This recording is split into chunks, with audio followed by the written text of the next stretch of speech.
Vous regardez Niveau d'Enfants, bonsoir et merci de nous choisir pour vous informer de l'actualité sociopolitique, voire économique d'ici et d'ailleurs au travers des débats et du décryptage que nous vous proposons au quotidien. Mamadou Diouf, bonsoir et bienvenue. Merci. Bonsoir Charlotte. Vous êtes éditorialiste en Libye. Les autorités sanitaires déplorent plusieurs morts et des blessés après un regain de violence dans une banlieue de la capitale libyenne, Tripoli. Et nous allons en parler en détail dans ce décryptage. Mamadou Diouf, dites-nous qui sont les belligérants et quelles sont les causes de ces nouveaux affrontements en Libye. En fait, le fait d'abord qu'on avait oublié ce bourbier libyen où on n'a pas encore trouvé une solution. La Libye a été éclipsée par le Soudan, par l'Ukraine avec la Russie, tout récemment aussi par le Niger. Ben, voilà que un problème qu'on n'a pas résolu est en train de ressurgir. Ce qui s'est passé, vous avez deux groupes armés qui se trouvent à Tripoli, qui même curieusement sont deux groupes qui avaient soutenu le gouvernement d'union nationale, donc qui étaient dans le même camp contre ce qu'on appelle la Libye de l'Est, contre le général Haftar. Et c'est dans ces deux groupes qu'il y a eu affrontement. L'un des groupes est lié au ministère de la Défense, donc j'allais dire un peu plus officiel, mais c'est une milice quand même, parce que ce ne sont pas des militaires en bonne et due forme. L'autre groupe également est une milice qui s'appelle Al-Rada. Le premier s'appelle la Brigade 444. Maintenant, quand il y a des milices, généralement, chaque milice a ce qu'on pourrait appeler son espace.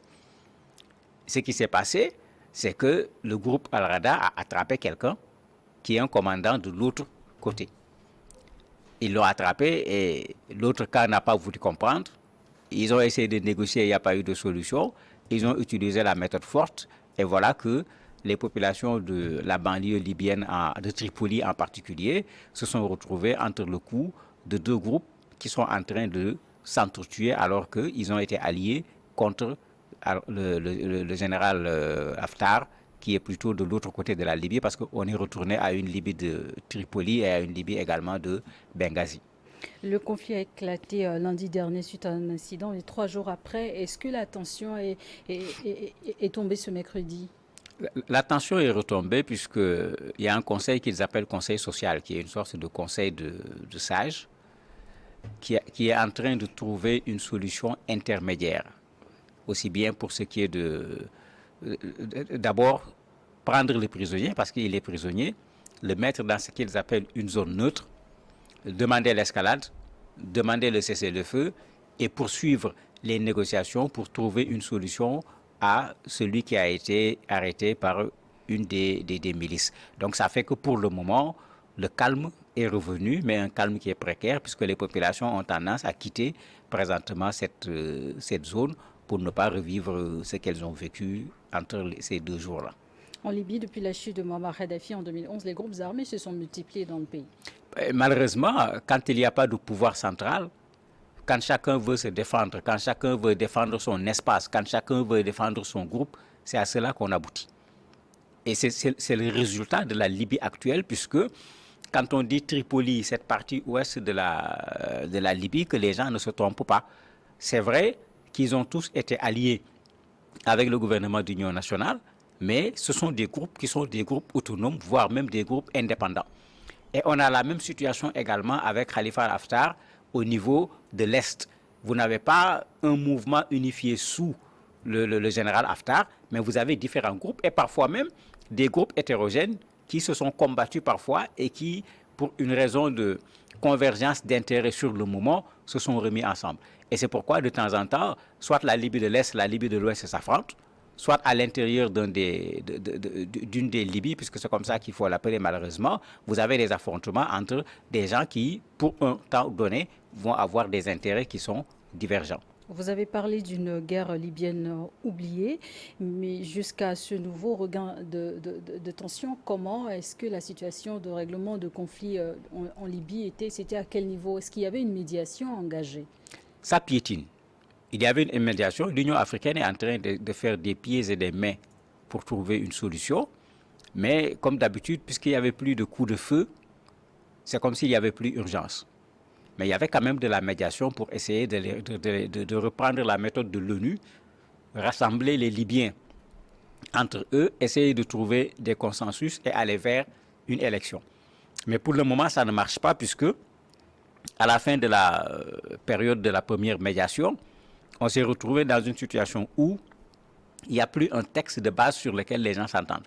Parce que c'est une médiation qui avait été faite qui devait finir avec l'élection du président de la République. L'élection n'a pas eu lieu. Et rien n'avait été prévu pour au cas où il n'y a pas d'élection. Et on n'a pas pu prolonger la première médiation.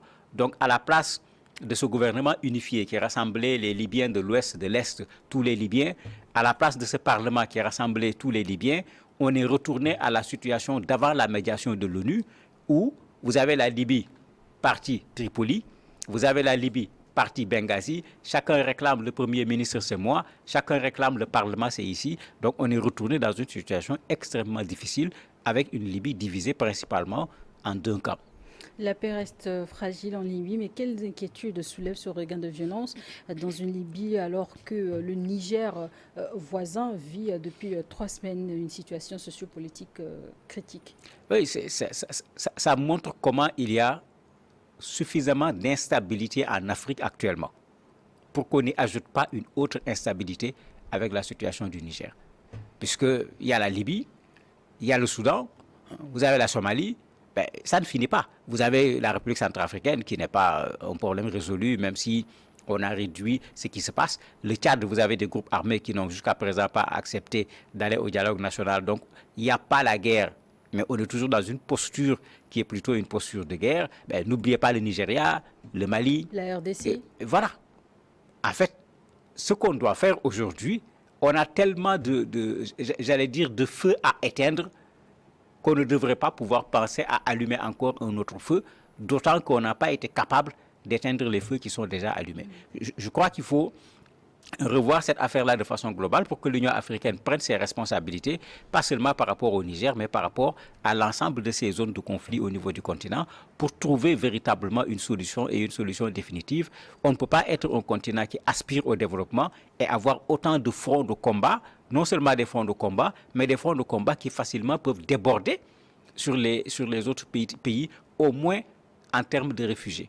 Regardez ce que le Tchad subit actuellement à cause de la guerre au Soudan. Plus de 300 000 réfugiés sur une courte période. Le Tchad va les mettre où? Le Tchad va les nourrir comment? Donc nos pays ont des problèmes. Même quand on n'est pas en guerre, cet afflux de population devient immédiatement un problème qu'il va être difficile de gérer s'il n'y a pas l'aide internationale. D'autant plus que la Libye et le Niger partagent une frontière terrestre. Oui, mais en fait, c'est toute la zone, parce que c'est pourquoi j'ai dit Tchad, Libye, vous avez une zone qui déjà est une zone à problème sur le plan sécuritaire. Mais vous ajoutez que le Niger a une frontière avec le Burkina, le Niger a une frontière avec le Mali, mais regardez l'espace d'insécurité que l'on crée au niveau de l'Afrique de l'Ouest. J'ai parfois l'impression qu'on ne réfléchit pas souvent. C'est comme si nous voulons travailler pour les groupes armés terroristes, parce que eux, c'est ça qui les arrange. Ils ne peuvent pas évoluer dans un espace où tout se passe normalement. Parce que quand ils bougent, on va dire qu'ils sont là. Mais quand tout est mélangé, mais eux, c'est des chasseurs, c'est des pêcheurs en eau trouble. C'est l'eau trouble qui les intéresse et c'est dans ça qu'ils peuvent se déployer véritablement. Et on a vu, c'est ce qui s'est passé en Libye, en Irak, on a vu. Partout où ça s'est développé, c'est la déstabilisation qui a devancé ce développement-là. Mais si on déstabilise toute cette zone, mais c'est comme si on leur offre un espace dans lequel ils vont pouvoir continuer des actions qui sont innommables. Et qu'est-ce qui paralyse autant la stabilité en Libye? On a un pays toujours divisé en deux, en trois. La difficulté, c'est que jusqu'à aujourd'hui, dans les premiers accords dont je parlais tout à l'heure, oui, il fallait désarmer, il fallait demander également aux étrangers, parce qu'il y avait des étrangers des deux côtés, de quitter le territoire libyen. Malheureusement, on n'est pas arrivé à ce niveau. Les étrangers n'ont pas quitté, et là-bas, c'est des mercenaires même. Parmi les étrangers, vous avez des mercenaires qui viennent de partout, qui sont sur place, ils n'ont pas quitté. Les gens sont encore avec leurs armes. La preuve, les deux milices se sont affrontées avec des armes lourdes. Ce n'était pas des kalachnikovs, c'est avec des armes lourdes. Ce qui veut dire que les gens sont encore en possession de leur capacité de pouvoir créer des problèmes à chaque fois qu'ils ne sont pas d'accord, comme on vient de le voir. Mais ça veut dire qu'on n'a pas du tout résolu le problème de la Libye. Le dernier élément qui me semble le plus important, il faut qu'on réussisse à nouveau ce que l'ONU avait réussi. amener les Libyens à s'asseoir, à trouver un consensus, à trouver une feuille de route et les amener à respecter le consensus, les amener à respecter la feuille de route. C'est en cela seulement qu'on peut espérer trouver une solution à ce drame libyen qui n'a que trop duré. La brigade 444 dépend du ministère de la Défense. Et d'une part et de l'autre, la force Al-Rada, elle également considérée une milice qui fait office de police à Tripoli, également dépend du ministère de la Défense et du ministère de l'Intérieur. Mais comment comprendre une telle situation? Mais c'est ce que je disais tout à l'heure. Vous avez des organes, je dirais, officiels, mais qui n'ont pas assez de force. Parce que l'armée libyenne est divisée. Le général Haftar, par exemple, dit que c'est lui l'armée libyenne. Ça montre que quand on dit l'armée libyenne, vous avez une armée de l'Est, vous avez une armée de l'Ouest. Maintenant, pendant les conflits, vous avez des groupes qui se sont organisés. Tous ces groupes, à un certain moment, se sont regroupés pour des questions d'intérêt. Ce n'est pas qu'on s'est assis, on s'est entendu sur une feuille de route gouvernementale, on a fondu les structures pour créer une structure. Non. Et c'est ça qui crée ce problème parce que par moment, il y a des intérêts qui sont divergents entre les groupes. Ou bien, comme c'est le cas ici, un groupe a considéré que M. Colonel ne devait pas venir voyager comme ça, se promener dans notre espace. Et ils l'ont arrêté. Ce que bien sûr, ceux qui sont dans son propre groupe n'ont pas voulu accepter. Et au lieu puisque c'est des milices, mais si c'était le ministère de l'Intérieur et le ministère de la Défense, mais rien qu'avec un coup de téléphone, c'est ça une administration. On peut dire qu'il y a un problème. Avec un coup de téléphone, une réunion, on peut résoudre le problème. Mais quand vous êtes avec des gens qui tiennent des armes, le plus souvent, c'est avec les armes qu'on parle. Et c'est exactement ce qui s'est passé. On n'a même pas donné le temps à une quelconque possibilité de pouvoir faire une négociation pour trouver une solution. Vous le libérez, vous ne le libérez pas, on y va, on engage le combat. Et voilà aujourd'hui le résultat. La situation, un calme précaire règne depuis donc ce mercredi sur Tripoli, mais c'est une situation qui peut toujours à nouveau s'enflammer.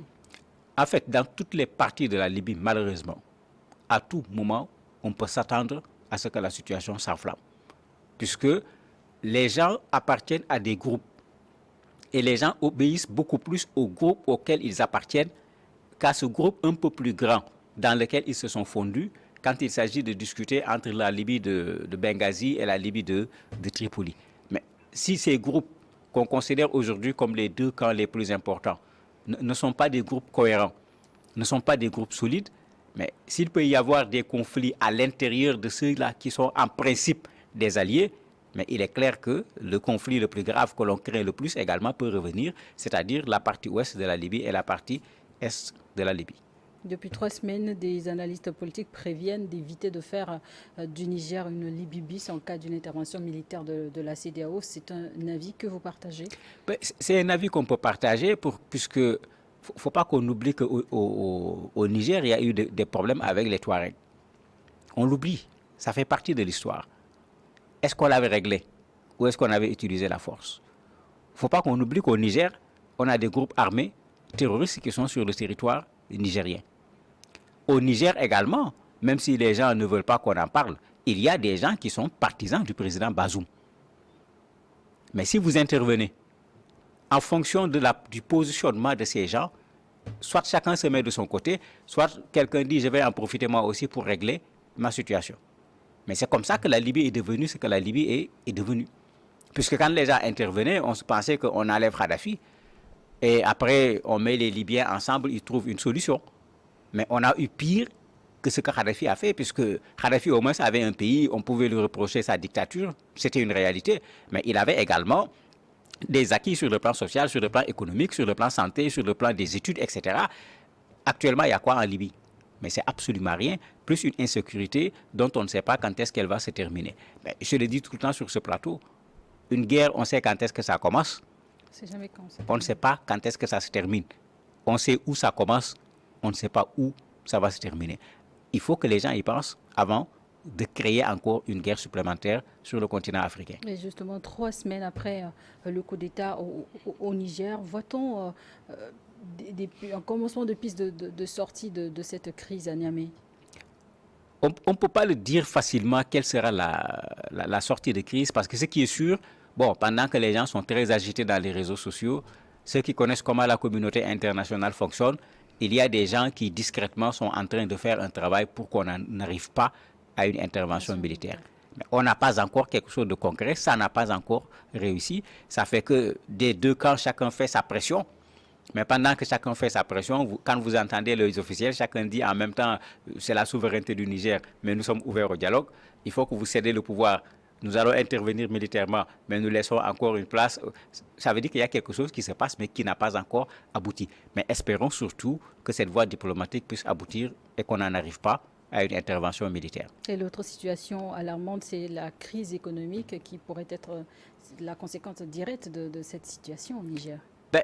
Malheureusement, quand il y a des sanctions aussi fortes que les sanctions que la CEDEAO a eu à prendre contre le Niger, on l'avait déjà expérimenté avec le Mali. La première chose, la rareté des produits entraîne automatiquement une augmentation des prix. Mais rien qu'en augmentant les prix, alors que tous nos pays sont dans des problèmes avec la guerre en Ukraine, on est sorti de Covid il n'y a pas longtemps, on ne s'est pas encore relevé en fait de plusieurs problèmes. Mais s'il faut qu'un autre problème s'ajoute là-dessus, c'est vrai que ça ne va pas être facile pour les populations nigériennes en particulier. Et c'est un peu le défaut des sanctions. On sanctionne à cause de ceux qui dirigent le pays, mais les sanctions tombent également sur la tête des populations. Et souvent même, c'est les populations qui vont plus subir les sanctions que ceux qui sont la cause de ces sanctions. Et justement, parlons d'économie, comment se porte aujourd'hui la Libye avec une situation sécuritaire très précaire? L'économie libyenne se porte très mal puisque c'est devenu une économie informelle. C'est devenu une économie divisée par deux. Vous avez du pétrole qu'on partage dans des conditions qui n'ont rien à voir avec la gestion normale d'un État, puisque, comme j'ai dit, il y a une partie à l'ouest, il y a une partie à l'est. Il y a un accord sur le partage du pétrole qui est souvent renégocié, qui fait souvent l'objet de pression, de tensions entre les deux parties. Mais chaque partie prend cet argent du pétrole pour s'armer, pour se préparer, en se disant qu'éventuellement, il va y avoir un combat avec l'autre. Donc les moyens de la Libye ne sont pas utilisés actuellement pour aller dans le sens du développement de la Libye. Merci, Mamadou Diop, d'avoir accepté de répondre à nos questions. Merci à vous également de nous avoir suivis. On marque une courte pause pour nous retrouver sur le plateau de l'invité.